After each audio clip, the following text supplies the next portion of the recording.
Welcome to Talk Commerce. I'm Isaac Mori, and this week our content will be about content. We'll be talking with Shaheen Samavati, the CEO and co-founder of Vera Content. They're a multilingual agency that focuses on global marketing for today's global world. Brent and Shaheen get into the challenges and opportunities that LLMs have brought to the content marketing game, and they also talk about new trends like how videos and influencers are also changing things up. Every business needs good content to tell their story and get the word out there, so this is a really impactful episode that I think you're going to get a lot of value out of. Without further ado, let's dive into the chat between Brent and Shaheen. Welcome to this episode of Talk Commerce. Today I have Shaheen Samavati. She is with Vera Content. My brain is all combobulated this morning. Shaheen, go do a much better introduction for yourself. Tell us your day-to-day role and one of your passions. Yeah, so I'm Shaheen Samavati. I'm co-founder and CEO of Vera Content, where we help brands create and manage large-scale multilingual content creation projects for audience across Europe and beyond, which basically means we work on blogs and social media pages for different markets. And one of my passions, I'd say, is just learning and sharing knowledge. I'd go with that. I feel like that's great. a common thread in everything I do. Yeah, and we discovered we're both in Entrepreneurs Organization. You're in Barcelona. I'm in Minnesota. We both don't live in our home cities, so but I'm actually in Minnesota now, but and that's why I'm wearing a vest. Anyways, so we already found some commonality plus content. So this is great. Yeah, definitely. All right, so before we get started though, I've already prepped you for this fantastic joke that I have, and you're just going to give me a rating 8 through 13. So here we go. My wife and I are sitting on the couch watching TV, and I hear a text. Realizing I left my phone in the kitchen, I get up, go to the kitchen to check it. And it's a text from my wife. Please bring the popcorn on your way back. I'll give it a 4. Oh, no. It's 8 through 13. You can't give it a 4. Oh, it has to be 8 through 13. Okay, I thought it was like 0 to 13. Okay, well, I'll go with 7. 8. All right. Thanks. I appreciate it. I'm a words person, not a math person. Right. Got it. All right. Okay. All right. So tell us a little bit about your business and how you got into it. Okay, this clearly is like some psychological test, not just the jokes test. But anyway, I'm not going to think too much about that. How I got into my business. You started to share a little bit about my location, but I'm actually based in Malaga, Spain, but my business is based in Madrid, and I'm a member of the Barcelona chapter of EO, so all over Spain. But I'm originally from Cleveland, Ohio area. And so not that far from Minnesota, kind of. And basically my background is in print journalism, and I worked in newspapers before moving to Spain to do an MBA program like a while ago now. And after that, I've been working in like corporate communication and marketing roles where in like European companies. And basically I saw really working in Europe, like obviously the need for English natives. That's how I got my foot in the door in some of my first jobs in Spain, but also the need for multilingual content across European markets. And I was, working with providers with managing those kinds of projects in-house in the past, and decided to like launch my own agency to offer that service because I thought I could do it better. And now I've been doing that for 10 years. So that's where I am. And obviously we've grown the business. So I was part of the EO Accelerator program, and that helped me a lot in kind of scaling my business to where it is now. So. Awesome. Did you start with EOA Cleveland, or where did you start Accelerator? No, in Barcelona too. So. Oh, wow. Okay. Yeah. I also started an I had a business before this business, and I started an Accelerator, and it was such a fantastic program. It really helped launch what we needed to do to get to that next level. And I mean, that's a completely different subject, and I have a different podcast for EO, but I think that's... yeah, we should talk about that on there. For the listeners who don't know, EO Accelerator is a program. If you're more than a $250,000, it helps you it gives you a coach, and it helps you get to that next level. So, and it's such great value. The dues are very low.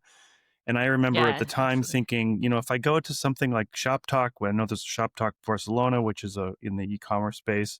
The ticket for Shop Talk is $3,800. And at the time, the Accelerator program in Minnesota was like $1,900. And it was like, oh my gosh, it's such a great... The quarterly days are just like, the quarterly days are what made it for me. We'll talk about that on a different time. I know for a lot of entrepreneurs, like at a very early stage, it seems like a lot of money, but the value is incredible considering, there's a lot of volunteers involved, and you get to learn from people who've already scaled their businesses, and people are really willing to help you. So that had a huge impact on the growth of Vera Content. Yeah, perfect. All right. So let's talk about content. And, I did recently or in April, I purchased a content company. I know we talked about my other company, Content Basis, which was AI and then humans, but the new company that is all about human content. And hmm after ChatGPT, the company has really, really struggled. And I'm wondering, are you seeing that same struggle with a lot of your clients who say, hey, I can just do all this by myself. I don't need a human anymore to help me with my content?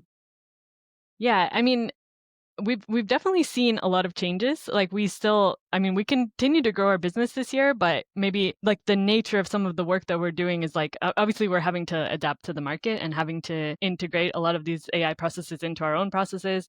And also, I'd say like some of the types of projects we did in the past we're seeing less of, but we're seeing more of other types of projects. So being a bit diversified, I think, has helped us a lot because we do, like I mentioned, not only blog content creation, which I would say there's still demand for, but there's a lot of higher expectation of efficiency than ever before. So that's sometimes that puts more pressure on the team, and like it also means we have to be really strategic about how we use the tools, but still get like exceptional results, because obviously when companies come to us, it's because they want more than what AI has to offer. So we really have to go above and beyond to like get them to really match their brand voice or offer like thought leadership, because they are paying for that human content, but they also want it like cheaper and faster. So, and actually some aspects have not really been sped up by AI yet. So it's like, managing that and managing the expectations with clients has definitely been a challenge. But then on the other side, we also do social media management, and kind of like localization of social media content.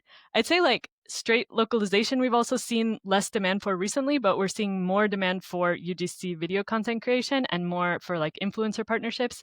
And that's something we've really grown on that side of the business, because I think like our core competency at Vera is really like managing the local teams who are in each of these international markets. And so being kind of the eyes and ears on the ground. So yeah, we've kind of expanded beyond not only having local writers, but also having local video content creators and, having people on the ground who can make those local partnerships as well.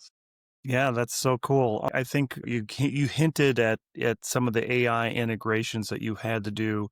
And I know that traditionally we build by the word. And I think hmm now words are, I can't sugarcoat it, but words are cheap now, right? I think hmm it's harder now to build by the word as it has in the past as a regular writer. And writers are under pressure to deliver more for less.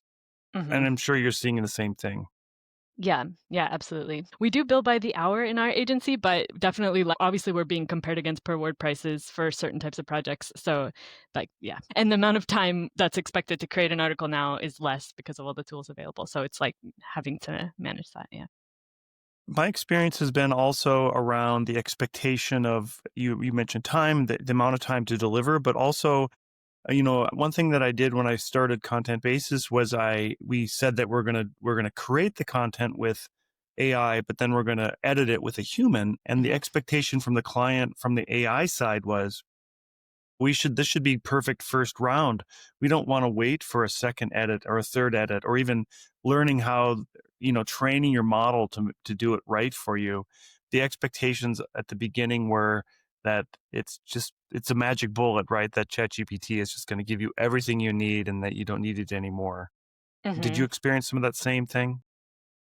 Yes, we've seen that to some degree. We definitely are like picky about like the projects that we take on. So we do only work on like long-term collaboration basis, and we have kind of like that onboarding phase that for us is really important. Although depending on the client, some of them really value it and like want to get the style and tone right and make sure that our team is fully trained to be able to really produce the content to the standard, and others just like don't have the patience and want to start right away. We found like when that happens, a lot of times it's not the right fit for us. Because if the expectation is to just start spitting out content, well, it's impossible for us. It's oftentimes really hard for us to meet the client's expectation, or at least meet our own expectations, because maybe their expectations are low, but we also have certain quality standards internally that we need to meet to like, maintain our reputation. So yeah, we really try to only work with clients who really value that um, that premium service of really like taking the time to get to know their brands. And we, at the beginning of every project, like we build a style guide, we build all the resources and training needed for the writers who are going to be part of it. And if the client's not willing to wait a couple weeks for us to like get that all set up, then then yeah, it's probably not the right fit. My previous business, we had offices in different countries, and we were very big in Mexico, and we really worked on growing into Mexico. And we did that through offices in Bolivia and other South American countries, and then delivering to Mexico. How do you keep in touch with everybody, and how, if you're global, how do you make sure that you're connected with your team and getting those team members? And then I guess, especially in Bolivia, language was a big barrier. Hmm. That English was really not at all promoted, or maybe it was promoted, but maybe developers, it was tough for them to get by and learn English. Do you find that problem just a commonality in how you speak with everybody, or does everybody at least speak English? I mean, generally, like our target clients have very high level of English because they're usually managing content across multiple markets or managing marketing campaigns across multiple markets. So their internal language is usually English. And then a lot of our clients are like based in the US. Like we mainly work with clients who are either in Spain, where we are, in the US or the UK, or like very international companies like across who are operating in Europe, because that's our kind of specialty, is European markets. So helping our clients with their content for those markets. So yeah, we found, I mean, our language of communication generally is English, and we do most of our marketing and sales and everything in English as well, ironically, because we're helping our clients adapt it into a lot more languages. But of course, our clients are much bigger and are willing to put the resources to, and are also targeting several different international markets where we're really focused on English speaking markets. Yeah, I wasn't thinking so much of the client, but more with the writer side, and maybe Mm. again, now I'm making a parallel between a developer and a writer, and I know they're two different. Everything is different about them, but I found that developers are so focused on learning the code that they skip English, and maybe writers are different, that English would be something that they'd kind of have to learn. Yeah, that's a good point. I mean, definitely like, yeah. I mean, the language of communication internally at our company is generally English. Of course, we also have we're based in Spain. Everyone on the team also speaks Spanish. So yeah, some of our Spanish writers maybe don't. We communicate with them in Spanish, but for the most part, most of the international teams, we are communicating with them in English. Yeah. Do you we always heard from the local country, like in Bolivia, that's the best place to learn Spanish because they have the best accent, and in Mexico, of course, they say the same thing, and then Spain says for some reason they have the right accent, which I don't understand. Do you, I mean, just in Dominican Republic, we did a lot of work there. Hmm. Do you find that the difference in language, just like English and UK, and are two different languages really? Like there's different spelling. Do you have to keep track of all that if you're doing across different markets? And the US also has a large Spanish speaking population that is Spanish first, that they might have a way of doing things than they do in Spain. Do you encounter that? Yeah, well, we've actually done some content on a lot of different topics around this, with related to different languages. For Spanish, we've done like, is there really like a generic Spanish or a Latin Spanish? Like, because that's something that is often requested. So, and well, we have a whole analysis of this, but I mean, basically, nobody really speaks like that. But it's like, trying to create a neutral version where you're not using any like very specific local vocabulary, using a more neutral vocabulary that would be understood more universally. So that is something that, like, it's true that like if you're using that, you're not really localizing for any market. It's creating a more generic kind of voice. So it really depends what you're trying to do. Like for a piece of maybe like a ad claim or something that you want to be really localized and to like evoke emotion, you're probably not going to do that with a very neutral Spanish. But at the same time, it's a trade-off, because the more localized it is, the more narrow you're going, and the more different versions of it you'll have to make, and the more expensive that is. Yeah, I would imagine too. There's some discrepancies. I know there's a lot of words in Mexican Spanish that are not either in Spanish that are maybe derogatory in Mexican Spanish. And I think about tapas, and there's another word with a P. It starts with, I don't want to even say it, but it starts with a P in Spanish. That was just that Like, you have coger for un like, taxi, this is the typical joke. yeah. So Because you have that's to be really a little common to bit say in Spain, but in some countries it's inappropriate. What are you going right, to do to that taxi?